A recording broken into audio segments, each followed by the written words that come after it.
Salam jumpa pemirsa TVRI Maluku di mana saja Anda berada. Apa kabar? Semoga masih dalam keadaan yang baik dan tentunya masih semangat untuk menjalani hari ini. Senang sekali kembali Anda menyaksikan program Dialog Maluku Bicara. Kali ini bersama saya Monica Seipala. Pemirsa, seperti biasa kurang lebih 1 jam ke depan saya akan menemani Anda untuk membahas berbagai topik yang hangat dan menarik. Tentunya mendatangkan informasi yang teraktual bagi pemirsa sekalian. Pemirsa, seperti kita ketahui bersama bahwa pelayanan publik ini sangat esensial, sangat penting dan mencakup berbagai aspek kehidupan manusia. Ini dianggap sangat urgent untuk diketahui bersama bagaimana prosedurnya karena pelayanan publik ini jika berkualitas dapat meningkatkan kesejahteraan dan pastinya kualitas hidup masyarakat yang lebih baik serta memperkuat kepercayaan masyarakat terhadap pemerintah. Dan di saat ini pemirsa, kita sudah kehadiran berbagai instansi yang tentunya sangat dekat dengan pemirsa sekalian. Di studio TVRI Maluku kita akan membahas dengan topik kebutuhan pelayanan publik yang terintegrasi. Langsung saja saya perkenalkan masing-masing narasumber saya. Yang pertama ada Bapak Andi Muhammad Irfan selaku Kepala Bagian Kepesertaan BPJS Kesehatan Provinsi Maluku. Halo Bapak, selamat datang. Apa kabar? Halo Mbak Muni, kabar baik. Kabar baik ya. Terima kasih sudah bergabung bersama kami Pak. Terima kasih. Terima kasih. Yang kedua ada Bapak Denny S. Lating selaku Kepala Bidang Fasilitas Pendaftaran Penduduk. Halo Pak, apa kabar? Selamat datang. Baik Pak, selamat pagi. Iya, baik. Terima kasih sudah menyempatkan waktu bersama dengan kami semua. Baik, dan yang selanjutnya adalah Bapak Harun Wailisa selaku PLH Kepala Perwakilan Ombudsman Republik Indonesia Provinsi Maluku. Selamat datang, selamat bergabung Bapak. Apa kabar? Alhamdulillah baik. Alhamdulillah baik. Baik, Bapak-bapak, terima kasih sekali lagi sudah menyempatkan waktu bersama dengan kami semua di sini dan terkhususnya memberikan informasi kepada masyarakat Maluku. Pak, pertanyaan saya yang pertama satu untuk ketiga narasumber saya ya. Baik, Pak, kalau aktivitas di keseharian Bapak ini ya, masing-masing instansi ini fokus atau goals pelayanan masing-masing itu seperti apa sih Pak? Ini kita berbicara tentang a day in my life tapi di kantor ya Pak ya. Saya mulai dulu dari Pak Irfan selaku Kepala Bagian Kepesertaan BPJS Kesehatan Provinsi Maluku. Silakan Bapak. Ya, baik, terima kasih Mbak Muni. Jadi izin perkenalkan pertama ya, nama saya Irfan selaku Kepala Bagian Kepesertaan BPJS Kesehatan Provinsi Maluku. Di keseharian kami kalau di bagian kepesertaan itu yang langsung bersentuhan dengan masyarakat, yang menerima pendaftaran peserta, terus mendaftarkan ke dalam BPJS Kesehatan, yang berkoordinasi dengan pemerintah daerah untuk mendaftarkan masyarakat miskin yang tidak mampu dan juga rentan miskin, itu di bagian kami juga. Dan juga satu lagi kami itu memastikan badan usaha atau dalam hal ini swasta untuk patuh dalam mendaftarkan seluruh pekerjanya ke dalam program jaminan kesehatan nasional. Jadi di lingkup itu kami. Jadi keseharian kami memang di bagian kepesertaan itu langsung bersentuhan dengan masyarakat di lapangan. Mungkin itu sekilas. Baik. Tentu saja dalam menghadapi masyarakat secara langsung banyak sekali juga tentunya, ya karakter betul. masing-masing untuk dihadapi. Tapi kita akan cari tahu seperti apa pelayanan yang baik dalam menghadapi masyarakat juga ketika meminta pelayanan di BPJS Kesehatan Provinsi Maluku. Bagaimana idealnya sebenarnya nantinya? Kita akan tanyakan sama Pak Irfan. Saya mau ke Pak Denny dulu. Pak Denny, kalau di Sdukcapil sendiri Pak, aktivitas keseharian ini seperti apa Pak? Oh iya, makasih Mbak Monik. Mohon izin. Saya kebetulan mewakili Ibu Kepala Dinas Dukcapil Provinsi Maluku. Kebetulan tadi Mbak Monik udah memperkenalkan saya. Keseharian kami di Dukcapil Provinsi Maluku sesuai tupoksi adalah pembinaan dan evaluasi serta pengawasan yang dilakukan Dukcapil Kabupaten Kota. Karena tupoksi pelayanan ada di Dukcapil Kabupaten Kota. Sementara kami di provinsi melakukan monitoring, pemantauan, pembinaan, dan evaluasi. Kesehariannya adalah biasanya hampir setiap hari itu kita pantau permasalahan yang ada di Provinsi Maluku, kita menyesuaikan sama permasalahan yang ada di provinsi lain. Di mana kadang-kadang terjadi maintenance pada sistem, ada pelaporan petugas yang bermasalah dengan aparat penegakan hukum. Jadi kita saling sharing permasalahan apa yang ada di situ dengan tingkat kami yang paling di pusat level Dirjen Dukcapil. Terima kasih.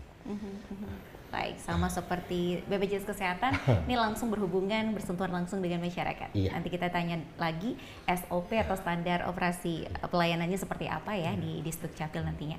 Saya mau lanjut lagi ke narasumber saya yang berikutnya, Pak Harun. Silakan dijelaskan bagaimana aktivitas di instansi Bapak, apa saja yang dikerjakan setiap harinya, Pak. Baik, Bu. Ombudsman adalah lembaga negara yang diberi kewenangan untuk melaksanakan tugas pelayanan publik, di mana tugas pelayanan publik itu sebagian atau seluruh dana dalam pelaksanaan tugas pelayanan itu bersumber dari APBN atau APBD. Itu singkatnya, definisi singkat Ombudsman seperti itu. Maka tugas kami di Ombudsman adalah mengawasi semua penyelenggara negara dan pemerintah, di mana ketika dia melaksanakan pelayanan kepada masyarakat, itu dibiayai oleh APBN atau APBD, baik sebagian atau seluruhnya. Itu tugas Ombudsman. Nah, selain daripada tugas yang sebagaimana didefinisikan dalam undang-undang, ada tugas-tugas lain, misalnya melakukan evaluasi terhadap undang-undang atau peraturan daerah yang dinilai tidak memihak kepada penyelenggaraan pelayanan publik atau tidak pro rakyat seperti itulah. Itu yang harus dilihat oleh Ombudsman, termasuk kebijakan-kebijakan pemerintah yang dinilai ternyata tidak mendukung pelayanan publik yang baik, maka tugas Ombudsman untuk melihat itu dan memberikan saran perbaikan. Barangkali singkat tugas Ombudsman seperti itu. Baik, berarti lebih kepada mengevaluasi kebijakan-kebijakan pemerintah yang mendatangkan kesejahteraan bagi masyarakat karena menggunakan APBN APBD ya Pak ya. Baik, saya kembali lagi ke Pak Irfan. Pak Irfan, kalau kita berbicara tentang pelayanan publik berarti kita berbicara juga tentang standar operasi pelayanan atau SOP ya Pak ya. Nah, untuk BPJS Kesehatan sendiri SOP yang diterapkan dan idealnya seperti apa Pak? Ya, baik. Jadi kalau kami di kantor BPJS Kesehatan sendiri tentunya SOP-nya sudah ada, Mbak.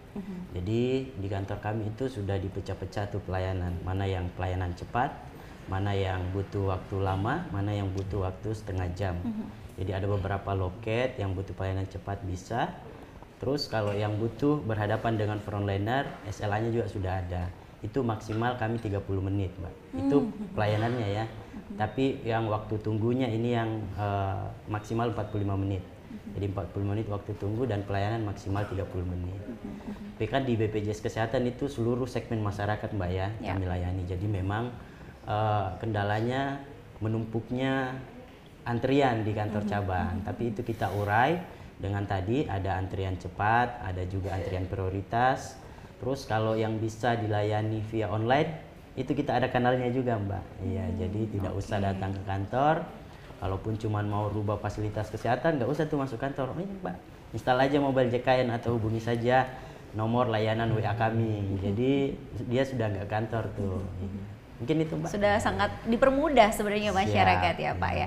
Jadi kalau misalkan yang lebih dari 30 menit itu apakah diberikan apa nih seperti itu Pak? Ya, jadi di monitoring frontliner kami kalau memang ada lebih dari 30 menit itu langsung tertanda merah. Jadi kita lakukan monitoring harian. Kalau memang ada lebih dari 30 menit itu kita sampaikan kenapa. Nah, jadi biasanya memang ada kendala-kendala tertentu, mungkin ada hard complaint atau bagaimana sehingga pelayanan itu biasanya lebih dari 30 menit. Ya. Tapi itu sangat jarang kalau kita mulai berapa tahun ini pakai standar itu, dan juga setelah pelayanan, Mbak, kita ada monitor kecil di tablet itu mengukur kepuasan pelayanannya. Jadi langsung diklik tuh kalau memang dia tidak puas, langsung klik tidak puas. Kalau puas, diklik puas. Alhamdulillah hasilnya kebanyakan puas, Mbak. Baik sekali. Baik, saya lanjut lagi ke Pak Denny ya, Pak Denny dari Disdukcapil. Seperti apa SOP yang diterapkan di Disdukcapil, Pak? Yang idealnya seperti apa saat ini? SOP standar pelayanan sebenarnya udah baku dari pusat. Kemudahan-kemudahan dicanangkan oleh waktu itu masih mantan Dirjen yang lama, Pak Zudan.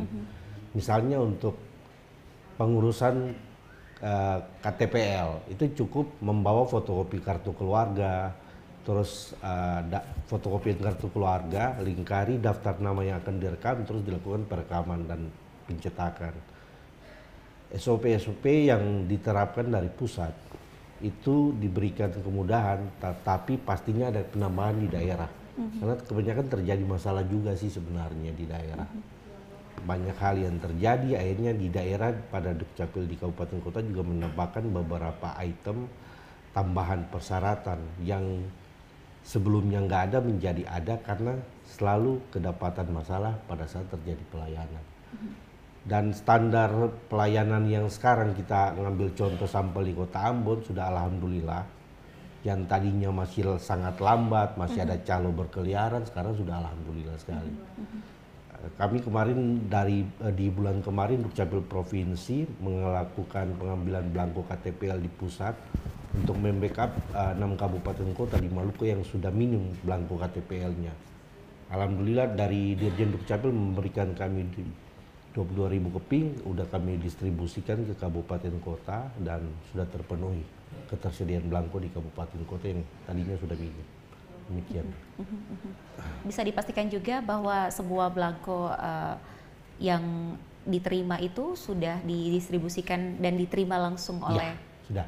Karena belangko KTPL yang kita ngambil dari Dirjen Dukcapil itu melalui penandatanganan berita acara serah terima dan di SOP di daerah juga gitu.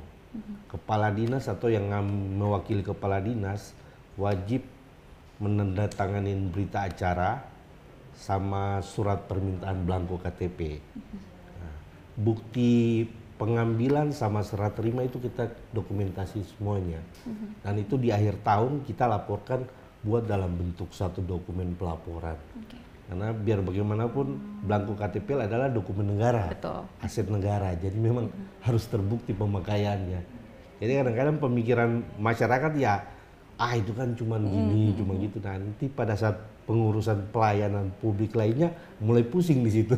Wah, belum bikin ini, belum bikin itu, ya udah. Pas kadang yang ribetnya itu biasanya pas lagi butuh-butuhnya itu kadang-kadang sistem lagi maintenance. Yang namanya jaringan kita mau beralasan ke masyarakat juga memang lagi segitunya. Yang itu sering terjadi sih Mbak. Sudah sering terjadi di seluruh Indonesia pas lagi butuh-butuhnya, lagi butuh penting sekali padahal lagi sementara gangguan jaringan. Lalu apa jalan keluar atau solusi dari biasanya kita Dukcapil? komunikasi sama di Direktorat Pihak Dirjen Dukcapil, mereka yang menangani sistem sama data di situ. Biasanya dikasih waktu, lagi ada masalah di sini, lagi sementara perbaikan. Kalau dari kami sendiri biasanya dari tahun kemarin itu kita memfasilitasi aktivasi pelayanan IKD. Jadi masih kurangnya aktivasi IKD di Provinsi Maluku. Banyak masyarakat ataupun orang yang belum paham dan ngerti betul apa itu IKD. Padahal di dalam IKD sendiri itu kan ada KTP, ada KK. Jadi kadang-kadang kalau KTP sudah rusak ya harus terbitkan baru. Yang ribetnya tuh di situ. Betul. Padahal kalau dalam IKD itu sudah ada semuanya. Jadi itu dalam bentuk aplikasi ya Bapak? Aplikasi, itu langsung aplikasi dari Kemendagri, Dirjen Dukcapil, dan resmi aplikasi itu. Oke, baik. Sebenarnya jawaban Bapak ini sudah merujuk ke pertanyaan-pertanyaan selanjutnya dan sudah dijawab di pertanyaan kedua ini ya Pak ya. Baik, tapi kita akan gali lagi terobosan apa saja nanti yang akan dibuat di Dukcapil demi dan untuk mempermudah akses pelayanan publik di Dukcapil bagi masyarakat Maluku tentunya. Saya mau geser dulu ke Pak Harun, Pak. SOP yang ideal atau standar yang sudah diterapkan sejauh ini seperti apa di Ombudsman, Pak? Jadi kalau kita bicara soal SOP, maka paling sedikit ada 4 variabel yang ada di dalam SOP itu. Mungkin ada yang lain, tapi paling sedikit ada 4. Apa saja itu? Pertama, produk atau jenis layanan, administrasi barang atau jasa, kemudian prosedur dari mana akan berakhir di mana. Misalnya kalau urus BPJS, mulai dari mana dan akan berakhir di mana orang dapat BPJS. Jangka waktu berapa lama? 1 jam atau 1 hari atau 1 minggu? Kemudian biaya, berbiaya atau tidak begitu. Itu namanya SOP. Singkatnya begitu. Mungkin ada ya variabel-variabel yang lain lagi, tapi itu 4 variabel itu variabel utama dalam SOP. Nah, kalau di Ombudsman, karena kita adalah mengawasi penyelenggara negara dan pemerintah, maka kita membuka layanan pengaduan kepada masyarakat untuk melapor. Itu salah satu produk layanan kita adalah menerima aduan masyarakat. Kemudian bagaimana orang mau mengadu? Bisa datang langsung atau melalui kanal pengaduan yang sudah disiapkan di Ombudsman. Bisa melalui Facebook atau telepon ke 137 dan lain-lain. Ada beberapa kanal pengaduan. Kemudian untuk melapor syaratnya cukup KTP. Karena undang-undang bilang yang melapor harus warga negara Indonesia, pembuktiannya harus KTP. Jadi itu standar minimal untuk melapor ke Ombudsman seperti itu. Bagaimana tindak lanjutnya? Setelah laporan diterima akan diverifikasi memenuhi syarat formil material, kemudian ditindaklanjuti dalam bentuk pemerintahan klarifikasi atau pemanggilan paksa dan sebagainya. Hasil akhir akan ada laporan hasil akhir pemeriksaan, kemudian kalau ada saran korektif tidak ditindaklanjuti akan dilanjutkan dengan rekomendasi. Dan rekomendasi Ombudsman sesuai Undang-Undang 37 hukumnya wajib dilaksanakan setelah diberi kesempatan 2 bulan atau 60 hari. Itu soal SOP kita di Ombudsman. Ya. Barangkali demikian singkatnya. Baik, Pak, biasanya juga kerap kali masyarakat ini ya, ada juga yang mengeluh jika prosedur pelayanannya terlalu beribet-ribet, Pak. Iya. Nah, dan Ombudsman sendiri menanggapi hal tersebut bagaimana? Apakah sudah dipermudah ataupun masih banyak juga ada harus jangka tunggunya, pemeriksaan kronologisnya dan sebagainya? Iya, jadi itu yang jadi problemnya. Kalau kita Ombudsman mengamati tentang pelayanan publik, problem itu adalah menyangkut pelayanan publik adalah soal belum terlaksananya asas-asas pelayanan publik. Ya. Salah satu dari asas pelayanan publik adalah pelayanan yang cepat, mudah, murah, dan terjangkau. Nah ini yang belum banyak terwujud. Sehingga beberapa waktu yang sudah kita Ombudsman kemudian bersama-sama dengan BPJS Kesehatan, kemudian ada juga dengan Dinas Sosial Kabupaten Maluku Tengah, dengan beberapa desa di Kabupaten Maluku Tengah, melakukan kegiatan yang namanya integrasi layanan publik. Ini untuk apa? Dalam rangka bisa mensingkat dan memotong mata rantai pelayanan yang panjang itu. Baik. Karena untuk misalnya untuk dapat BPJS Kesehatan yang yurannya ditanggung oleh pemerintah, itu masyarakat harus melalui prosedur. Misalnya harus ada surat keterangan tidak mampu dari desa. Untuk dapat surat keterangan itu ada persyaratannya juga. Itu. Yang harus bisa ada foto rumah yang menunjukkan betul-betul dia tidak mampu, titik koordinat dan sebagainya itu harus. Baru dapat surat keterangan itu. Kemudian surat keterangan itu nanti dibawa ke Dinas Sosial untuk dimasukkan dalam data DTKS. Dari data DTKS itulah seseorang bisa memperoleh BPJS Kesehatan dengan bantuan iuran dari pemerintah begitu. Jadi prosedurnya itu agak panjang. Karena untuk bisa memotong mata rantai yang panjang ini maka harus diintegrasi dalam suatu layanan. Maka kita buat kegiatan bersama, BPJS, Dinas Sosial, pihak desa dan sebagainya, supaya masyarakat sebagai penerima layanan publik bisa di tempat itu juga dia urus surat keterangan tidak mampu, dia urus masuk data DTKS dan juga dapat BPJS Kesehatan. Itu singkatnya sudah dilakukan, Pak? Sudah kita lakukan dan penerimaan manfaat sekitar lebih dari 500 orang saat itu untuk menerima manfaat dari kegiatan yang kita lakukan. Ini satu contoh dari kegiatan integrasi layanan publik untuk memudahkan urusan pelayanan publik kepada masyarakat. Di Ombudsman sendiri pelayanan terintegrasinya sudah dilakukan juga, Pak? Iya, kita integrasi artinya begini, karena kita tugas layanan kita hanya menerima aduan masyarakat. Maka yang integrasi yang kita lakukan adalah masyarakat bisa datang lapor ke kita, baik langsung, tidak langsung dan sebagainya. Kalau soal penyelesaian integrasi itu kita biasanya ada yang namanya kontak person. Jadi kalau terlapornya itu di SBT atau di Langgur atau mungkin di Aru yang jauh-jauh sana, maka kita ada yang namanya kita punya narahubung di pemerintah daerah. Tugasnya untuk apa? Untuk kita bisa kontak, membantu menyelesaikan aduan yang disampaikan ke Ombudsman. Karena aduan kita punya kantor perwakilan tidak di daerah kabupaten. Maka kita mencoba untuk integrasi dengan pemerintah daerah dalam rangka bisa mempermudah dan mempercepat penyelesaian laporan masyarakat. Lalu sejauh ini pelayanan mudah dan terjangkau, apakah bisa dipastikan juga masyarakat mendapatkan hak tersebut, Pak, untuk direspon secara cepat saat menerima aduan itu? Ada yang juga direspon secara cepat. Di Ombudsman ada yang namanya reaksi cepat Ombudsman. Jadi kalau laporan dia memenuhi standar, misalnya ini laporan ini kalau tidak ditindaklanjuti oleh Ombudsman, maka pelapor ini akan kehilangan kesempatan untuk mendapat haknya. Itu Ombudsman bisa mengambil langkah yang disebut reaksi cepat Ombudsman. Langsung merespon, menindaklanjuti laporan itu. Oke. Baik sekali, Pak, penjelasannya. Kita kembali lagi untuk Pak Irfan nih. Pak Irfan, kalau tadi kita berbicara tentang SOP, saat ini apa sih kendala yang dihadapi dalam penerapan SOP sendiri dan juga memastikan agar pelayanan dari BPJS Kesehatan ini bisa menjangkau masyarakat dari berbagai daerah pulau yang ada di Maluku ini, Pak? Ya, baik. Jadi kalau tantangan secara umum di Provinsi Maluku ini adalah geografis ya. Jadi bagaimana geografis kita kepulauan, jadi memang untuk menjangkau masyarakat kepulauan ini butuh tantangan tersendiri.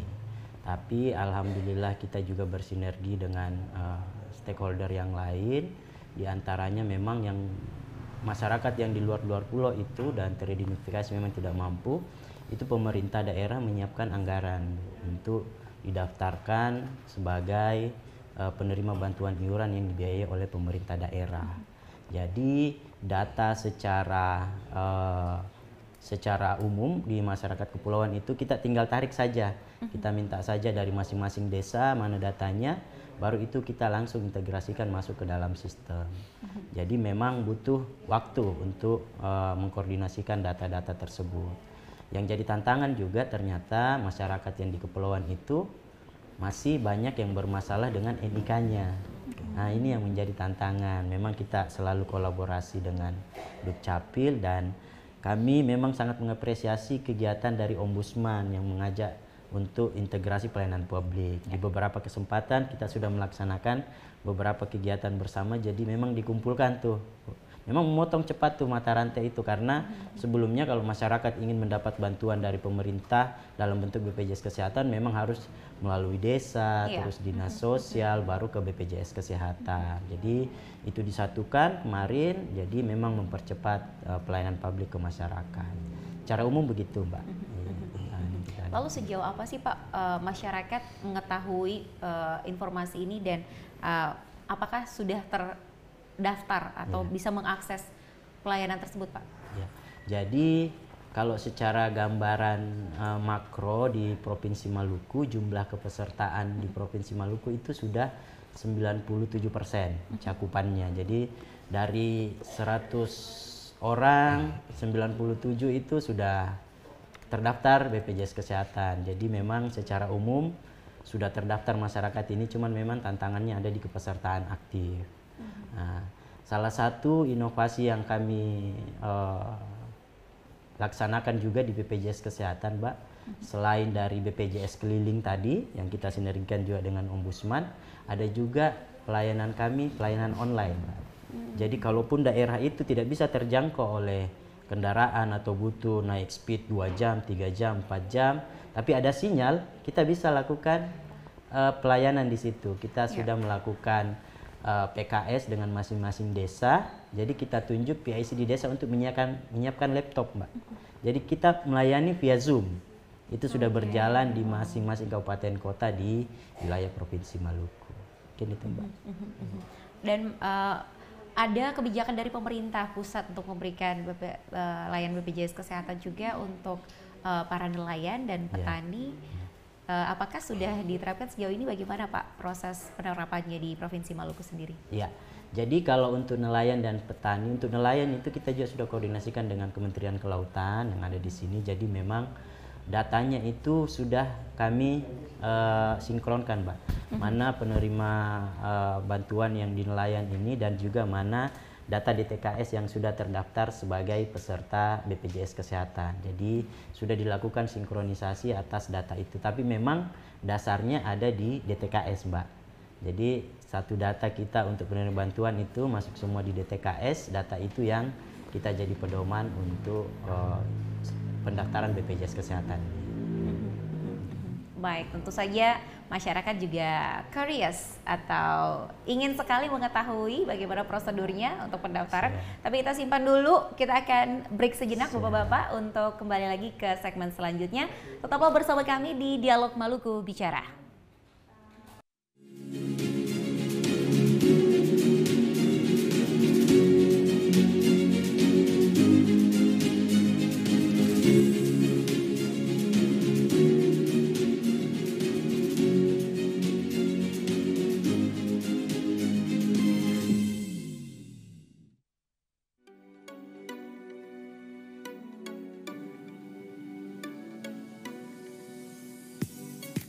Apa yang terlihat oleh mata belum tentu adalah fakta.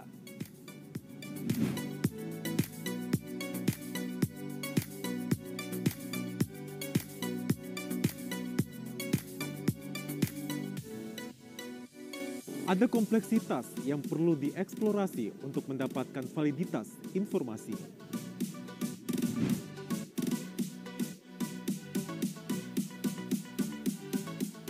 Pastikan Anda bijak dengan memilih kanal berita yang terpercaya dan menginspirasi.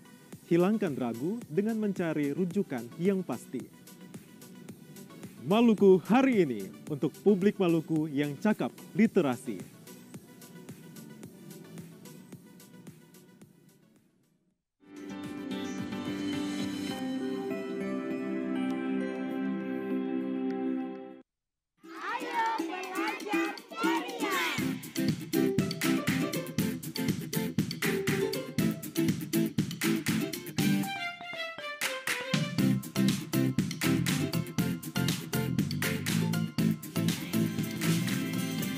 Semangat dalam meraih asa, tak pernah lelah dan putus asa.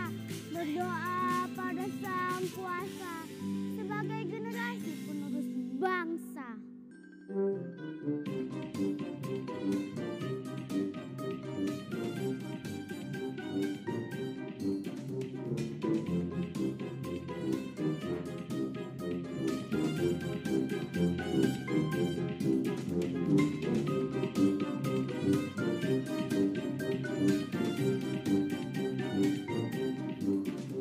Katorang anak-anak Maluku, Patimura muda, bangkit dan meneruskan perjuangan Kapitan Patimura.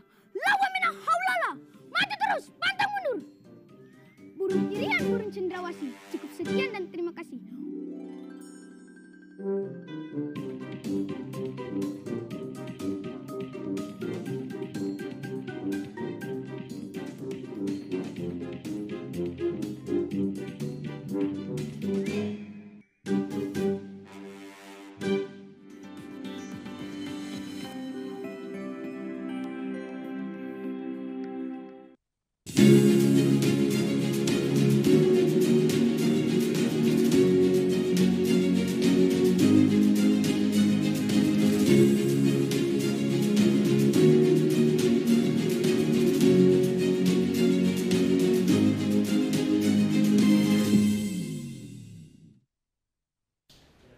Pemirsa, Anda kembali menyaksikan Dialog Maluku Bicara masih dengan tema kebutuhan pelayanan publik yang terintegrasi. Bersama dengan narasumber saya, ada pihak dari BPJS Kesehatan Pak Irfan dan juga dari Disduk Capil Pak Denny dan juga Ombudsman Republik Indonesia Provinsi Maluku Bapak Harun. Kita lanjut lagi Pak, untuk pelayanan publik yang terintegrasi ini bagaimana sih Pak untuk mengoptimalkan pelayanan publik yang terintegrasi ini dalam upaya untuk mencegah pungutan-pungutan liar di masing-masing instansi? Saya mulai dulu dari Pak Irfan, silakan Pak Irfan. Ya, baik.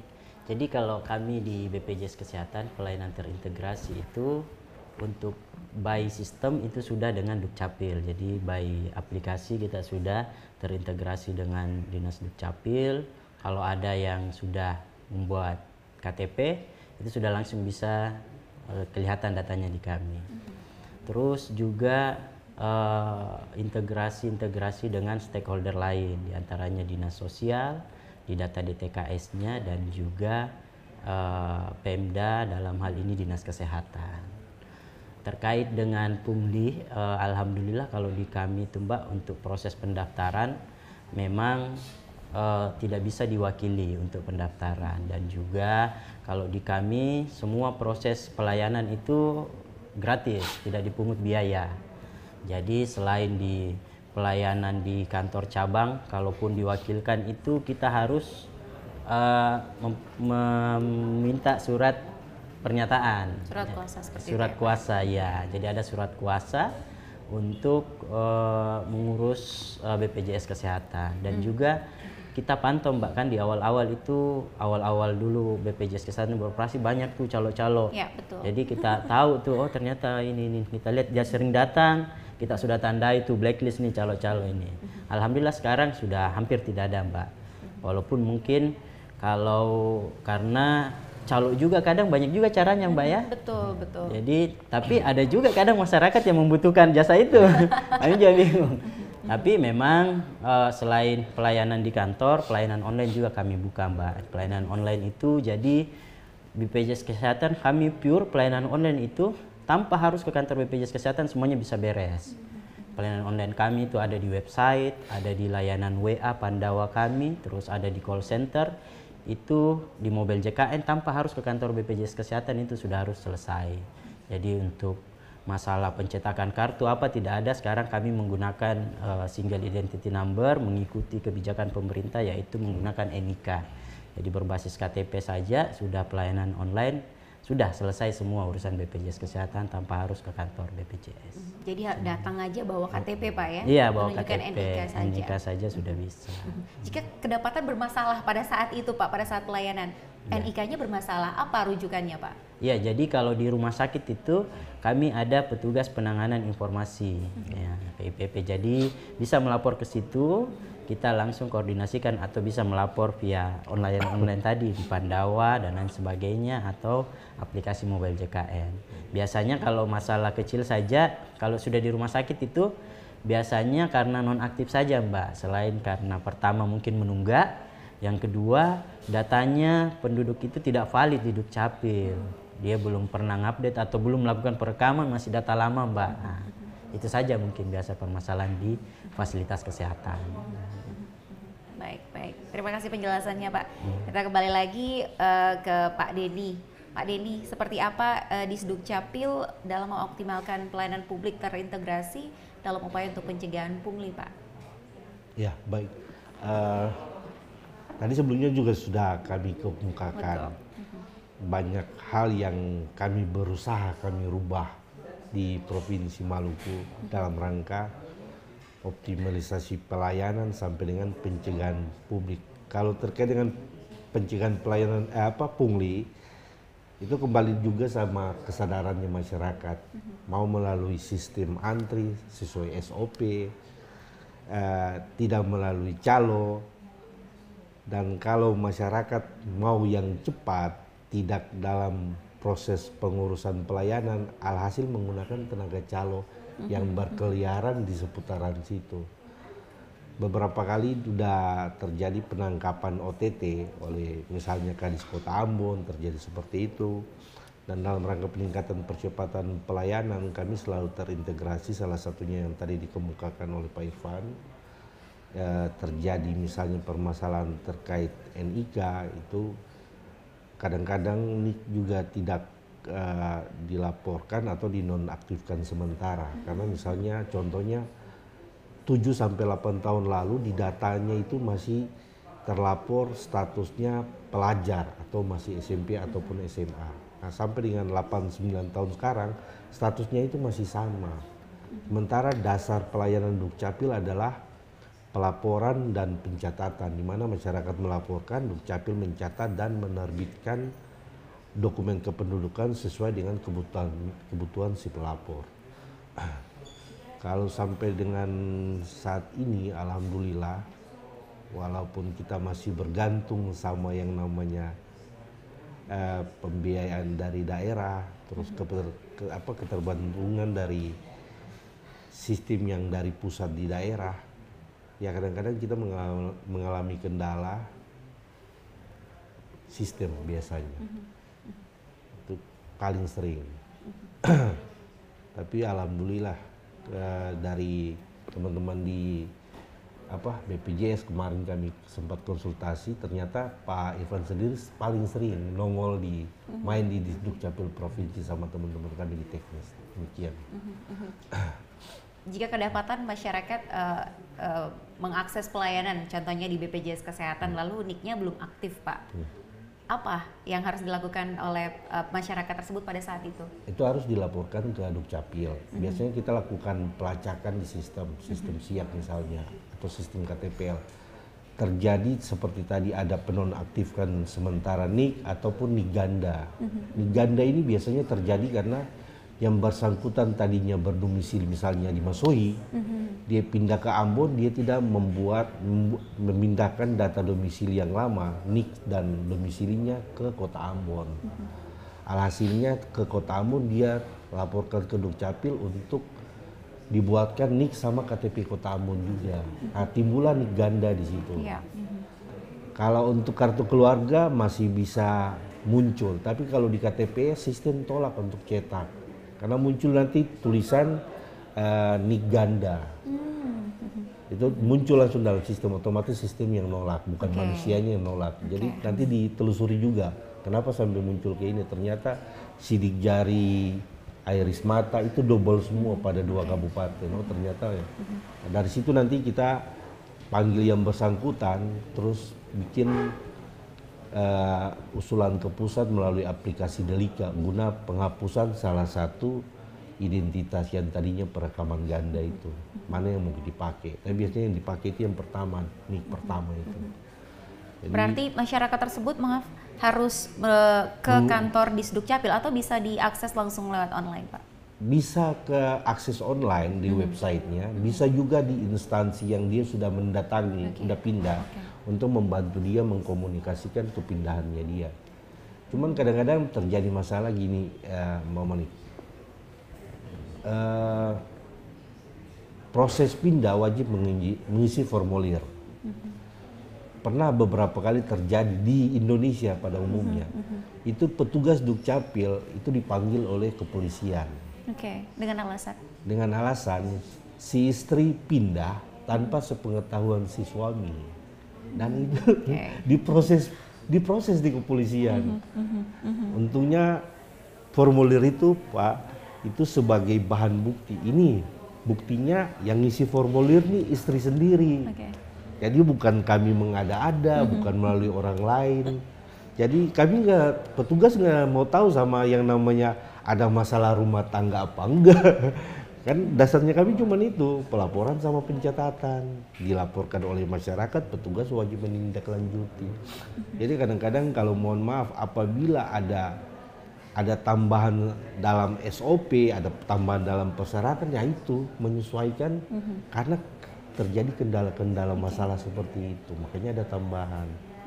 Ada juga di penerbitan akte kelahiran, misalnya anak estimasi jarak anak kedua ke ketiga sampai 8-9 tahun, nah itu dimunculin harus dilampirkan buku konsultasi dokter, itu yang nanti di-scan dalam sistem supaya jadi bahan rujukan ini. Karena nanti kedepannya terjadi biasanya pada masalah ahli waris. Betul. Nah, anak yang bukan anak kandung dijadikan anak angkat, tertulis dalam kartu keluarga di sistem itu anak kandung. Nah, makanya banyak hal terjadi masalah. Betul, Pak Denny, banyak sekali kasus ya yang terjadi yang harus dihadapi di Disdukcapil ini. Berarti kerjasama atau kolaborasi dengan berbagai instansi juga lebih diekspansikan, diperluas lagi ya Pak Denny ya harusnya. Baik. Kita ke Ombudsman, kepada Pak Harun nih, Pak Harun. Apa saja sih Pak potensi-potensi maladministrasi yang terjadi dalam evaluasi Ombudsman sendiri yang mungkin dilakukan oleh BPJS Kesehatan ataupun di Sdukcapil, Pak? Iya. Jadi kalau evaluasi potensi maladministrasi, bahkan ada yang sudah maladministrasi, itu kita agaknya kalau di BPJS kurang terlalu banyak, sedikit ya. Kemudian juga dengan Capil, karena Capilnya provinsi, kalau Capil kabupaten biasanya karena secara teknis Capil provinsi tidak lakukan cetak KTP ya di kabupaten itu. Jadi maladministrasinya memang di Capil kabupaten itu seringkali kita temukan. Tetapi kalau data laporan di Ombudsman, instansi terbanyak yang pertama dilaporkan pemerintah daerah. Jadi pemerintah daerah kabupaten kota Maluku banyak dilaporkan, kemudian yang kedua adalah kepolisian, kemudian Badan Pertanahan Nasional. Itu memang maladministrasi banyak yang terjadi kita temukan di laporan-laporan itu. Karena itulah kita sering mendorong agar pelaksanaan pelayanan publik itu dilakukan sesuai dengan prinsip-prinsip pelayanan yang baik. Biasanya transparansi itu penting, karena untuk pemberantasan pungli kalau tidak ada transparansi akan susah. Kalau masih ada ruang-ruang gelap dalam hal pengurusan administrasi kependudukan, itu berpotensi akan ciptakan pungutan liar. Demikian juga ada ruang-ruang gelap dalam seleksi calon bintara anggota kepolisian, itu kalau masih ada itu akan berpotensi terjadi pungutan liar. Kemudian juga kita dorong adalah agar supaya pelayanan publik dilakukan secara online untuk menghindari tatap muka. Kenapa BNK biasa tatap muka itu akan ada transaksi begitu. Demikian juga untuk penyelesaian biaya administrasi misalnya. Kalau ada pelayanan yang berbayar, itu harus juga dilakukan secara online. Sehingga ada rekam jejak, kalau orang bayar lewat bank, ada pungutan liar, dia bisa buktikan. Tapi kalau tidak lewat transaksi perbankan, tidak bisa membuktikan pungutan liarnya itu. Karena itulah kita Ombudsman mendorong transparansi itu penting, pelayanan online itu juga penting, akuntabilitas termasuk pembayaran lewat bank itu adalah salah satu asas penyelenggaraan pelayanan publik akuntabel dapat dipertanggungjawabkan begitu. Terutama dalam seleksi seluruh ASN P3K termasuk anggota kepolisian, termasuk penerimaan murid baru dan penyelenggaraan pendidikan. Karena banyak pungutan liar. Kemarin kita juga dapat keluhan dari masyarakat untuk melakukan lulusan SMA lakukan kegiatan wisuda, itu ada sekolah yang memungut uang dari siswa itu jumlahnya sekitar 108 juta lebih. Itu satu sekolah untuk kegiatan wisuda. Terjadi di Provinsi Maluku, di Kota Ambon. Baik. Nah, ini yang dikeluhkan oleh orang tua siswa, dan kegiatan-kegiatan seremoni seperti ini banyak terjadi yang membebani biaya pendidikan. Pemerintah sudah alokasikan anggaran yang begitu besar melalui dana BOS untuk memastikan rakyat menerima pendidikan gratis atau pendidikan berbiaya murah, tapi ternyata sekolah sendiri yang melakukan pungutan. Ada uang Senin, uang Selasa, uang Rabu, uang perpisahan dan sebagainya, termasuk uang wisuda dan sebagainya. Ini yang membebani pendidikan. Jadi pemerintah sudah alokasi anggaran, ternyata sekolah yang menciptakan pungutan liar. Nah, tugas kita Ombudsman monitoring ini untuk memastikan bahwa rakyat itu terlayani secara baik, tidak ada pungutan liar yang memberatkan, dan orang bisa akses pendidikan murah, pendidikan gratis dan sebagainya. Demikian juga pada catatan sipil dan sebagainya. Kita juga melakukan koordinasi monitoring untuk memastikan pelayanan itu terlaksana dengan baik. Kalau di Ombudsman ada namanya program penilaian kepatuhan kementerian lembaga terhadap pelaksanaan standar pelayanan publik. Itu kita nilai standarnya, kita lihat perilakunya, potensi maladministrasi, termasuk kita wawancarai masyarakat untuk memastikan masyarakat punya pandangan terhadap instansi ini gimana, baik atau tidak begitu. Itu untuk menangkap persepsi, indeks persepsi masyarakat terhadap penyelenggara pelayanan publik di seluruh kementerian lembaga. Jadi itu yang kita lakukan dalam rangka melakukan perbaikan-perbaikan. Soal integrasi layanan, sebenarnya di PTSP itu kan sudah ada integrasi layanan. Itu adalah perwujudan dari Perpres 97 tahun 2014 tentang penyelenggaraan PTSP. Tetapi di PTSP yang diselenggarakan oleh pemerintah sendiri itu belum terselenggara dengan baik. Karena layanan terpadu satu pintu tapi banyak jendela. Ya, contohnya begini, kita urus izin usaha perdagangan. Kita harus ke PTSP, ternyata minta rekomendasi dari Dinas Perdagangan lagi. Padahal layanan terpadu satu pintu terintegrasi situ, masyarakat datang ke situ terima di situ. Ternyata disuruh lagi ke dinas teknis untuk dapat rekomendasi. Ini yang disebut satu pintu tapi banyak jendela begitu. Itu untuk layanan terpadu satu pintu. Tapi kalau layanan terintegrasi yang kalau di PTSP kan semua ada layanan terpadu administrasi yang diselenggarakan oleh seluruh OPD di lingkup provinsi. Tapi bagaimana kalau misalnya penyelenggara layanan itu terintegrasi antara satu instansi yang non pemerintah daerah dengan pemerintah daerah? Maka itu perlu yang namanya pelayanan terintegrasi yang dilakukan oleh Ombudsman dan BPJS dan Capil begitu. Jadi kita berkoordinasi lintas lembaga, lintas pemerintah daerah dan instansi non pemerintah daerah untuk melakukan kegiatan bersama. Gitu. Jadi seperti kita lakukan dengan BPJS, kita buat teras pelayanan publik, hadirkan Capil, hadirkan kantor desa, hadirkan dinas sosial, BPJS, semua melaksanakan tugas itu. Masyarakat dan sampaikan permohonan di situ, mereka juga terima di situ dalam waktu yang singkat dan tidak berbiaya. Itu yang kita dorong. Dan kita sudah ketemu dengan Pak Gubernur, Pak Henry, kita sampaikan, Pak Gubernur tolong perhatikan ini. Kalau mau masyarakat sejahtera dalam hal pelayanan publik, maka kalau bisa integrasikan model-model layanan seperti ini. Itu sudah kita sampaikan. Wow, baik sekali penjelasannya Pak Harun. Jadi memang sudah ada program yang dibuat oleh Ombudsman dengan berkolaborasi dengan BPJS Kesehatan dan juga di Dukcapil sendiri, namanya Teras Pelayanan Publik, Pak. Boleh dijelaskan bagi masyarakat supaya bisa mengaksesnya mungkin Pak, untuk jam-jam operasionalnya atau bagaimana sampai masyarakat bisa mengakses pelayanan ini? Jadi Teras Pelayanan Publik itu kita lakukan itu tidak setiap saat. Itu dalam hal-hal tertentu kita laksanakan. Misalnya kita berpikir begini, untuk masyarakat di contoh masyarakat di Kecamatan Lehitu, ya, Kabupaten Maluku Tengah, untuk dapat KTP dia harus ke kantor Capil Maluku Tengah. Ya. Demikian juga untuk dapat masuk data DTKS dia juga harus ke kantor Dinas Sosial Maluku Tengah. Untuk dapat BPJS Kesehatan dia juga harus ke BPJS Maluku Tengah atau mungkin BPJS Provinsi. Artinya rentang kendali daerah-daerah ini ke ibu kota kabupaten itu jauh, maka kita bikin kegiatan di sana. Supaya apa? Kita hadirkan Capil Maluku Tengah, BPJS hadir di situ, Dinas Sosial, desa ada di situ. Hari itu juga masyarakat mendaftar untuk di DTKS, dapat surat keterangan tidak mampu dari desa, dan hari itu juga dia dapat BPJS Kesehatan yang ditanggung oleh pemerintah. Jadi di situ dia terima layanan dengan waktu yang singkat dan tidak berbiaya.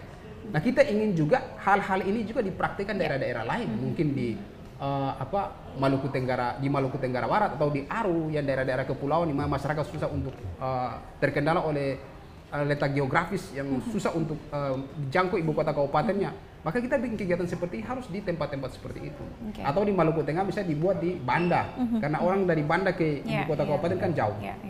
Jadi kegiatan itu dibuat dalam rangka itu, memotong rentang kendali dan membuat masyarakat mudah mengakses layanan. Pak Harun luar biasa. Pak, dalam kesempatan ini mungkin ada catatan-catatan dari Ombudsman untuk pemerintah mungkin yang bisa untuk evaluasi pemerintah sendiri. Silakan, boleh disampaikan Pak. Iya, yang paling penting adalah pemerintah dia menyadari bahwa hakikat keberadaan negara ini, termasuk kita semua sebagai penyelenggara negara, ini untuk urus rakyat. Itu hakikatnya, hakikat bernegara itu untuk rakyat.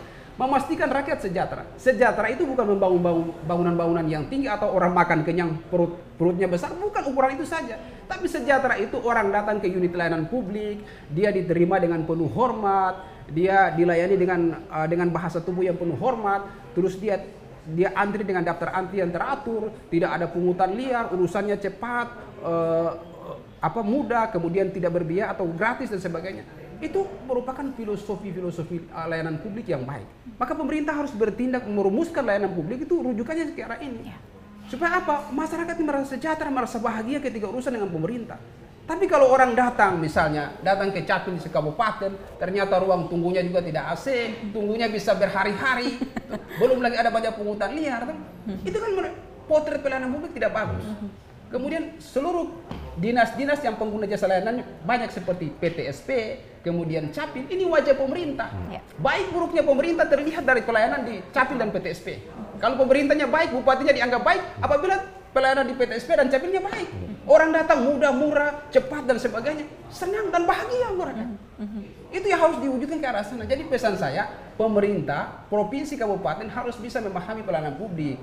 Bupatinya, karena bupati dan gubernur itu penanggung jawab pelayanan publik, Undang-Undang 25 tentang pelayanan publik.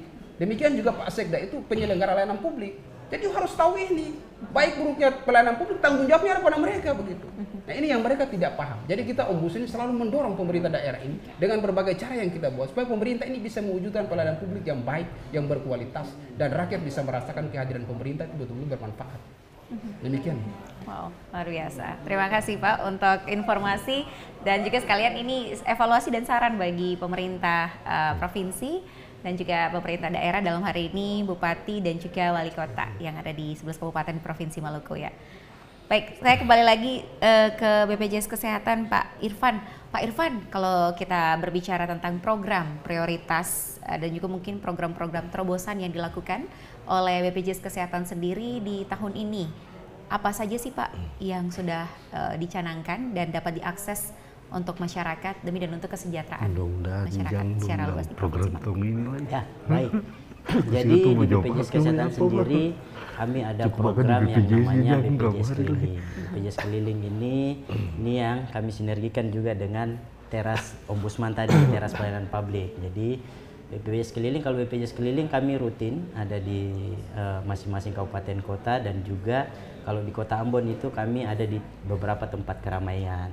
Di antaranya ada di Capil Kota Ambon juga kita nebeng ke situ karena kan mall pelayanan publik kita di Maluku ini belum ada kan, masih sementara dibangun. Padahal kan itu tadi kalau pelayanan satu pintu itu harusnya punya itu kita untuk pelayanan dalam satu pintu, jangan satu pintu tapi banyak jendela tadi disampaikan. Dan sekarang kan masih terjadi seperti itu. Tapi mudah-mudahan mall pelayanan publik yang diamplas kan sementara dibangun tuh, mudah-mudahan bisa cepat selesai juga untuk kepentingan masyarakat Maluku tentunya. Itu tadi BPJS Keliling. Yang kedua ada BPJS Online tadi Mbak, yang kita upayakan memang masyarakat yang di kepulauan itu yang kita bisa jangkau, kita hanya kontak desanya, minta tolong siapkan laptop, kami kasih beli kuota 100.000, nah itu sudah bisa melayani Mbak, ngantri dari jam berapa sampai jam berapa. Jadi masyarakat itu ngantri di depan laptop, walaupun dia banyak yang kurang familiar juga kan, nggak tahu, tapi ada pendamping desa yang bisa menemani. Mungkin dia cek saja kartunya aktif atau tidak, terus oh ternyata memang tidak aktif. Layanan itu yang kami terus tingkatkan. Mungkin itu Mbak. Untuk BPJS Kesehatan gratis bagi masyarakat yang kurang mampu atau masyarakat miskin ini Pak, seperti apa programnya? Apakah sudah dijalankan dan tepat sasaran Pak di Maluku? Ya, jadi kalau kita melihat data 60% masyarakat Maluku itu adalah penerima bantuan iuran. 60% Pak? Iya, 60% yang sudah ditanggung melalui APBN maupun melalui APBD. Jadi sebenarnya pemerintah pusat telah menggelontorkan banyak 800.000 lebih masyarakat yang ditanggung oleh penerima bantuan iuran yang gratis dibiayai. Permasalahan apakah tepat sasaran, memang itu ranahnya ada di Dinas Sosial. Kalau di kami BPJS Kesehatan menerima data dari aplikasi 6NG yang terintegrasi dengan DTKS, itu yang langsung terintegrasi di sistem BPJS Kesehatan. Memang kalau ditanya permasalahan apakah tepat sasaran, itu ranahnya ada di Kementerian Sosial untuk rutin melakukan validasi dan validitas data, mungkin itu. Bagaimana masyarakat yang kurang mampu ini bisa juga mendaftarkan dengan mudah untuk mendapatkan pelayanan BPJS Kesehatan gratis ini, Pak? Ya, jadi tadi salah satu terobosan juga yang sudah dilaksanakan oleh Ombudsman Teras Maluku mengintegrasikan itu terus yang kedua adalah melapor ke Dinas Sosial atau Dinas Kesehatan di masing-masing kabupaten kota.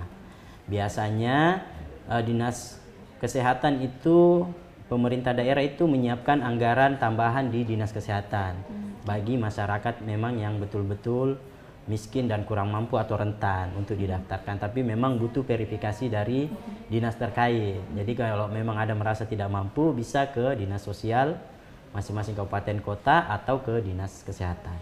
Mungkin itu. Baik sekali. Kembali lagi ke Pak Denny nih, Pak Denny, bagaimana sih program terobosan ataupun program-program yang terbarukan yang sudah dilakukan oleh Disduk Capil sendiri tahun ini mungkin yang sudah dilakukan demi dan untuk mempermudah akses masyarakat terhadap pelayanan di Disduk Capil? Kami sendiri di Disduk Capil Provinsi 2 tahun terakhir itu kami lebih menggenjot pada aktivasi IKD. Memfasilitasi aktivasi identitas kependudukan digital. Karena memang dalam target nasional ada termasuk dalam item-item yang harus kita kejar di Maluku. Terobosan, kalau dibilang terobosan, banyak hal yang kita sebenarnya saling genjot dengan teman-teman di kabupaten kota. Berbicara terobosan, itu tidak terlepas dari yang namanya mobile. Ya. Dukcapil melaksanakan mobile itu sebenarnya dari 2012, baik ke kecamatan desa sampai dengan pulau-pulau terluar. Cuman pada kenyataan yang harus kita menyesuaikan di tahun ini, mohon maaf, kita menyesuaikan dengan Inpres nomor 01/2025, mana terjadi rasionalisasi anggaran. Ya. Sampai dengan sekarang kita masih menunggu finalnya gimana, tahap terakhir, baru kita mulai berproses dalam bentuk kegiatan baru juga, menyesuaikan dengan finalnya penetapan anggaran di tahun 2025. Demikian. Ini sudah mau setengah tahun, Pak, pertengahan tahun. Apa saja yang sudah dilakukan? Sementara sampai dengan bulan ini, kita masih tetap berkoordinasi dengan pusat dan pada kenyataannya terjadi seluruh Indonesia. Apalagi dengan daerah fiskal terendah. Kami di Dirjen Dukcapil sendiri pun kemarin Pak, itu bulan kemarin itu ada surat edaran yang meminta bukan minta bantuan, istilahnya bagi daerah yang mau menghibahkan anggaran ke pusat guna pengadaan belangko. Kalau tingkat pusat aja sudah segitunya, bagaimana kita di daerah? Jadi kalau mau bilang hal-hal baru, kita bikin inovasi baru di tahun ini, kita sebenarnya udah mulai blank.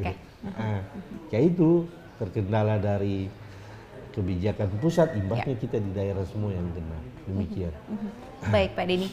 Pak Harun mau menanggapi dulu sebelum saya masuk ke pertanyaan selanjutnya. Apakah dengan efisiensi anggaran saat ini juga ternyata berimbas terhadap pelayanan publik yang maksimal, ataukah memang harus ada solusi-solusi lain yang dicatat dan bisa direkomendasikan oleh Ombudsman sendiri, Pak? Iya, yang jelasnya efisiensi anggaran sangat berdampak terhadap penyelenggaraan pelayanan publik. Hampir semua kementerian lembaga yang kita ketemu, itu dia selalu mengeluh bahwa keterbatasan anggaran bisa mempengaruhi pelayanan ini dan sebagainya. Jadi tadinya bisa melayani sampai sore, kemudian dipangkas hanya sampai jam 2 dia layani karena keterbatasan anggaran dan sebagainya. Belum juga ada instansi yang kekurangan kertas dan sebagainya, dan lain-lain sebagainya. Kita di Ombudsman anggarannya dipangkas, tidak ada lagi kegiatan anggaran untuk perjalanan dinas. Padahal untuk kita menyelesaikan laporan-laporan yang jauh, kita harus ke sana begitu, untuk melakukan mediasi, konsiliasi dan sebagainya dengan masyarakat, pelapor di sana. Tapi kita kemudian merasa gagal untuk bisa menyelesaikan laporan masyarakat karena memang tidak ada anggaran untuk itu.